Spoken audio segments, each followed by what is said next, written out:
Tomorrow, I will have the honor, God willing, to thank the numerous people who have helped and walked alongside us during these trying times. But today, on behalf of our family, I would like to first thank the singular group of people who our late father loved above everyone else. You, the people of Kenya.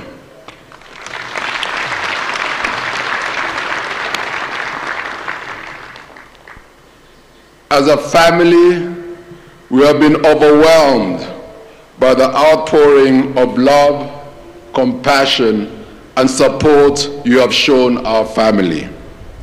You continue to carry us as a family, and as a family, we are indebted to you. Asanteni, asanteni, asanteni. We would also like to thank His Excellency Uhuru Kenyatta, who has stood alongside us as our president and as our brother.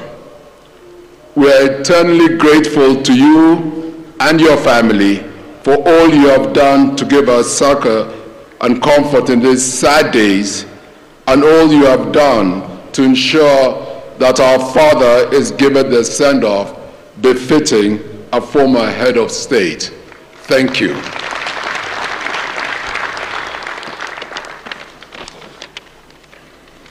I would also like to take this opportunity, because maybe their excellencies will not be with us tomorrow at Kabarak, to say a massive thank you to His Excellency President Yoweri Museveni of Uganda, who came and visited Mzee in hospital and was constantly calling the family, inquiring about Mzee's health.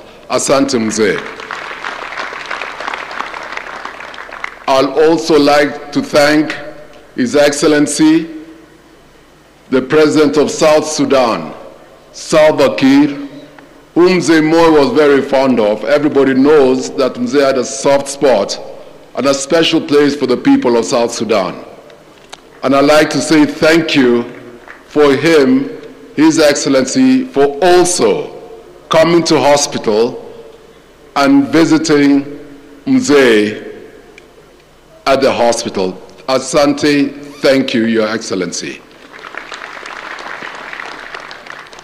Many have talked and written about my father as a statesman, a peacemaker, as a politician, as a leader of men.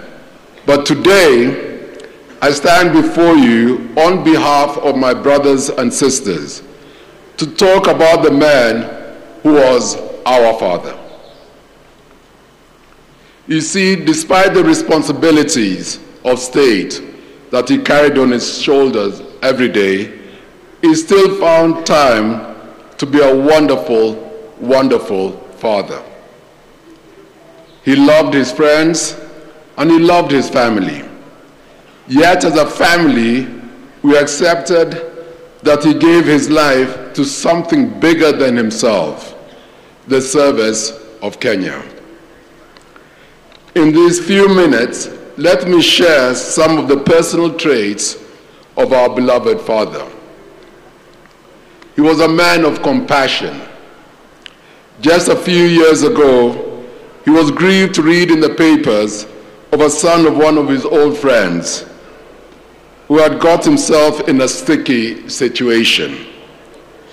Even though his friend had long since passed away and he hadn't spoken to his son in decades, he called me and sent me to sort out the fellow's problems. This was our father, an elephantine memory and a compassionate heart. Throughout his years of service, he taught us to have tough feet, but keep a soft heart. Our father was a forgiving man.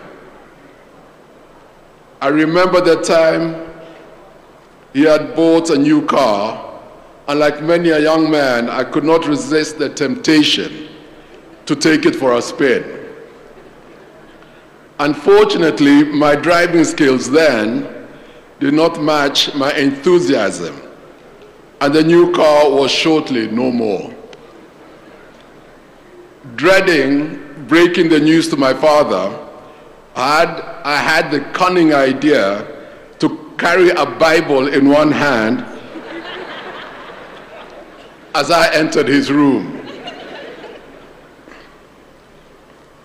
My father, who of course had heard of the accident, took one look at me, shook his head, and burst into laughter. And that was the end of the matter. He had a wonderful sense of humor and a ready laugh. You have heard, of course, of his passion for education for the poor and marginalized, for uplifting women to positions of authority. But little has been said for his love for the environment. I remember seeing him address the United Nations on the ozone hole years before climate change was in vogue.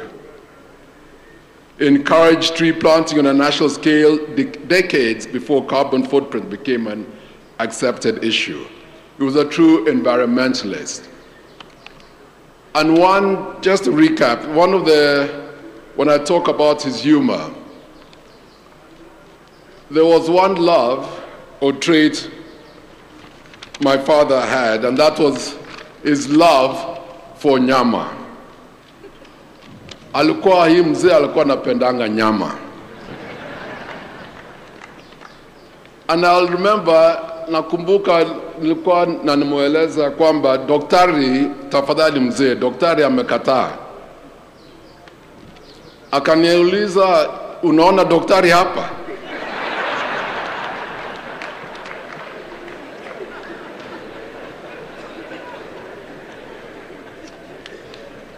Hakuna kitu alikuwa nakuja katikati yake na nyama. Hasa kwa kikwetu tunasemanga karasta, yani mbavu.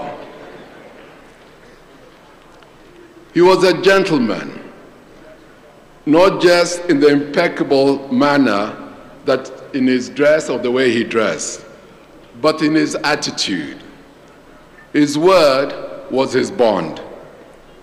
He valued loyalty and decency. He taught us to always try to do the right thing. Other than watching Billy Graham on TV, Mzee loved watching wrestling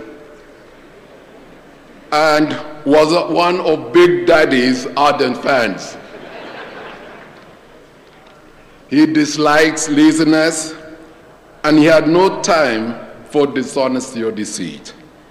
He believed in hard work and discipline, and his was the steady dedication of a lifetime of service. He dared to be great, and through toil, discipline, courage, and sacrifice, he spent his life in service of the country he loved.